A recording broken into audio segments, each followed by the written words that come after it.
دوستو یاد رکھنا، تگڑا اور مضبوط جوان پتہ کون ہوتا ہے؟ جس کی نظریں پوری طرح اس کے کنٹرول میں ہوں۔ یہ علامت جوانی ہے۔ جس آدمی کا پوری طرح، دو لوگ دنیا میں کبھی کوئی کارنامہ سر انجام نہیں دے سکتے، ایک جو حرام کھاتا ہو، ایک جس کی نظر ناپاک ہو۔ محمد بن قاسم جب یہاں آئے تھے نا، تو ایک دن بڑے پریشان تھے، تو ایک بزرگ کہنے لگے آپ کیوں پریشان ہیں؟ کہنے لگے راجہ دہر سے مقابلہ ہے اور ہماری فوج تو سندھ کے رستے بھی نہیں جانتی، زبان بھی نہیں جانتی، لڑیں گے کیسے؟ 2-4 دن کے بعد ان بزرگوں کی دوبارہ محمد بن قاسم سے ملاقات ہوئی تو بڑے خوش تھے۔ کہا اب آپ کیوں خوش ہیں؟ کہنے لگے وہ میرا مقابلہ نہیں کر سکتا، میں نے تحقیق کر لی ہے۔ کہا کیوں؟ کہنے لگے نظر کا گندہ ہے، اور جو نظر کے گندے ہوتے ہیں وہ میدانوں میں ٹھہرا نہیں کرتے۔ میدان کے لیے نکلنے کے لیے پاک جوانی کی ضرورت ہوتی، تطہیر مزاج ہونا ضروری ہوتا ہے، پاکیزہ افکار اور سچی اور سچی ستھری سوچوں کا ہونا ضروری ہوتا ہے۔ اس لیے فرمایا کہ میرا مقابلہ نہیں کر سکتا۔ حضرت عبداللہ ابن حذافہ کمرے میں تھے، تو وزیر کی بیٹی اندر سجی سنوری پہنچ گئی۔ جیسے ہی آپ نے اس کفر کی چال کو دیکھا تو تیمم کر کے نفل شروع کیے۔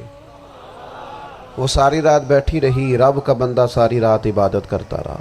عبادت بڑا سہارا ہے، مصلی بڑا سہارا ہے اللہ کے بندوں۔ صبح دروازہ کھولا، وزیر نے اپنی بچی سے پوچھنا چاہتا تھا رزلٹ کیا نکلا، تو وہ کہنے لگی پیچھے ہٹ جا، اب تیرا میرا تعلق کوئی نہیں، میں نے نبی پاک کا کلمہ پڑھ لیا۔ اس نے کہا میں نے بھی زمانہ دیکھا ہے، پر یہ کیا لوگ ہیں، کستوری کے بنے ہوئے، سندل سے دھلے ہوئے، کہ میں ساری رات کمرے میں رہی اور 100 اور 1000 آدمی جس جوان کا مقابلہ نہ کر سکے، اتنا طاقتور جوان کمرے میں رہا اور اس نے نظر اٹھا کے نہ دیکھا۔ او کچا رنگ للاری والا جڑا چڑھدا تے لیندا رہندا ہے، اے عشق تیرے دا رنگ محمد چڑھیا پھر نہیں لیندا۔ میں کہا ایک دفعہ نظر اٹھا کے نہیں دیکھا، کمال ہو گئی۔ اتنے بڑے لوگ، اتنی بڑی سعادت مندی، فیروز بختی، معاملہ فہمی حد ہو گئی۔ اللہ اکبر۔ دوستو بادشاہ جب پوری طرح ہار گیا نا، اس نے کہا مار دو۔ تیل گرم کیا ایک کڑاہی میں، اور جب آپ کو اس میں ڈالنے لگے تو آپ کی آنکھوں میں آنسو آ گئے۔ بادشاہ کا خیال ہوا شاید نرم ہو گئے ہیں، کہنے لگا روئے کیوں؟ فرمانے لگے سوچتا ہوں جان ہی ایک ہے، کتنا مزہ ہے اس کی راہ میں جان دینے کا، کتنی لذت ہے اس کے نام پر مرنے میں، کتنا لطف ہے۔ جے تو چڑھیا اتے دار بھی نہیں، تے جے تو وکیا عشق بازار بھی نہیں، تے ایڈا سستا سودا پیار بھی نہیں، تے ایڈا سستا لبدا یار بھی نہیں۔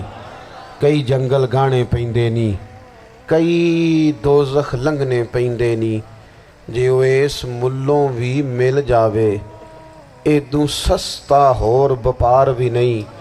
تے کچھ سمجھ نہ آوے لوکاں نوں وہ کادے نال شہید کرے، ڈٹھی یار دے ہاتھ تلوار بھی نہیں، پر او دا خالی جاندہ وار بھی نہیں۔ کہنے لگے ایک جان ہے نا، تو دل کرتا ہے ہزاروں ہوتی تو ایک ایک کر کے محبوب کے نام پہ قربان کرتا، جب میرے پاس ہے ہی ایک، کروں کیا؟ حضرت عبداللہ ابن حذافہ رضی اللہ تعالیٰ عنہ جب روئے اور بادشاہ نے یہ بات سنی، تو بادشاہ اٹھ کے کھڑا ہو گیا، سارے وزیروں مشیروں کو کہنے لگا تم نے کہا تھا نا بندہ ضائع کرنے والا نہیں، یہ بھی ضائع کرنے والا نہیں۔ کہنے لگا میرا ماتھا چومو، تم جیسے لوگوں کو قتل نہیں کرنا چاہیے، آزاد کرنا چاہیے۔ عزیز اپنی زندگی سے نا یہ بہت زیادہ ہرس، ہوس، طمع، اور یہ کسی بات کی بھی ہو، ہرس صرف پیسوں کی نہیں ہوتی ہے، شہرت کی بھی ہوتی ہے، یہ بیماری انسان کو اقتدار کی بھی ہوتی ہے، تعریف کی بھی بیماری ہوتی ہے، یہ سارے نقص ہوتے ہیں لوگوں کو، اور معاذ اللہ بعض جبوں کبوں کے اندر بھی ہوتے ہیں، وہاں بھی پنپتے ہیں۔ اپنی زندگی جب تک اس سادگی میں نہیں لاؤ گے جو رسول پاک نے عطا فرمائی ہے، جب لوگ آسانیوں میں پوری طرح الجھ گئے تو پھر وہ دور ہوئے اور کفر چڑھ گیا۔ دوسری بات، اللہ کے محبوب صلی اللہ تعالی علیہ وسلم کی محبت ہم سے تقاضا کرتی ہے کہ ہم اس مشن کے لیے کام کریں جس مشن کے لیے رسول پاک نے کام فرمایا ہے۔ ہم سارے کام بڑے مضبوطی سے، سوچ سمجھ کے، تدبر سے، حکمت سے، تقاضوں کو مد نظر رکھتے ہوئے کرتے ہیں سارے کام۔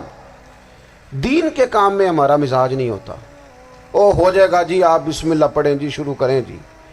آپ تقاضوں کو سمجھیں، چیزوں کو دبائیں نہیں، چیزوں پر غور کریں۔ کسی کے ذہن کی سطح پر سوال ابھرتا ہے، اس کا تسلی بخش جواب دیں۔ اپنی زندگی میں دین کے کام کے لیے اپنے آپ کو وقف کریں، اور دین کے کام کے بہت سارے پہلو ہیں۔ ہزاروں لوگوں کو قرآن پاک ٹھیک پڑھنا نہیں آتا، ہزارہا لوگ ہیں جو قرآن مجید کے مطالب سے آگاہ نہیں ہیں، دین کی بنیادی ضروریات سے لوگ نابلد ہیں۔ میں آپ کو کس طرح یہ بات سمجھاؤں کہ ہزاروں کی تعداد میں طلاقیں اس لیے ہوتی ہیں کہ مردوں کو طلاق کے مسئلے نہیں آتے، انہیں پتہ نہیں ہے کہ مجھے حقوق زوجین کے معاملے میں کیسے چلنا۔ ڈھیر سارے گھروں میں تباہی اس لیے ہے کہ تربیت اولاد کا دینی منہج ہمیں نہیں پتا۔ اپنا حصہ ملائیں دین کے کام میں۔ ایک آدمی کو اگر تو نمازی کرنے میں کامیاب ہو گیا، تیری زندگی بدل گئی۔ وہ دین بیزار لوگ جو ہمارے بیچ بیٹھ کے ہماری نوجوان نسل کو پگڑی اور داڑھی کا نام لے کے بنیادی طور پر دین سے دور کرتے، ایسے نوجوانوں کو دین کا پیغام محبت دے کر دین کے قریب کرنا ہماری ڈیوٹیوں کا حصہ ہے۔ ہمیں ذمہ داری کا احساس کرنا پڑے گا، ہمیں یہ خاص قدم اٹھانا پڑے گا، توجہ دینی پڑے گی۔ مساجد، مدارس، میں آپ سے عرض کروں، اتنی ڈٹ کے مخالفت ہوتی ہے نا مدرسوں کی، اتنی ڈٹ کے۔ میں ادارہ چلاتا ہوں، اس کے چلانے میں جو مشکلات ہیں وہ تو ہم بتا نہیں سکتے آپ کو، اس لیے کہ میری قوم، میرا اس قوم سے تعلق ہے جو نعت خواں امیر کرنا چاہتی ہے، مدرسے نہیں۔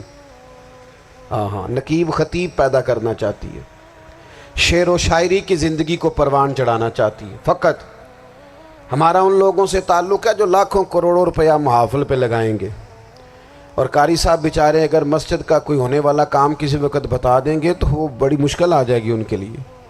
یہ کیسے ہو سکتا ہے، آپ نے یہ ڈیوٹی بتا دی۔ مدارس، اور جتنا اہم رول دین کو پھیلانے میں مدارس اسلامیہ کا ہے، اتنی زبردست، لوگوں کا خیال ہوتا ہے میری طرح کے لوگ شاید کام کرتے ہیں، ڈیوٹی کرتے ہیں۔ یہ 10-15 لوگ آپ کو نظر آتے ہیں جو آپ کو کہیں میڈیا پر یا ادھر ادھر ڈیوٹی کرتے، مخلص لوگ اپنی جگہ پہ، وہ بھی بڑا ہی کام کر رہے ہیں، جو میڈیا پہ آ کے بھی اخلاص سے اور درد دل سے کو دین کی، ان کی بھی کسی بات کی حوصلہ شکنی نہیں۔ لیکن ہزارہا اساتذہ جو مدارس میں بیٹھ کے پڑھاتے ہیں، جنہوں نے وہ سارے لوگ تیار، آپ سمجھ نہیں سکتے کتنا بڑا کام۔ حفظ کا استاد جو ہوتا ہے نا، اس کی ڈیوٹی 24 گھنٹے ہوتی ہے، فجر سے پہلے، اور اس نے بچوں کو اٹھانا۔ تنخواہ تو ہم انہیں دینا نہیں نہ چاہتے جی، تنخواہ نہیں دے دی انہوں نے، ہمیں مولوی امیر نہ ہو جانا۔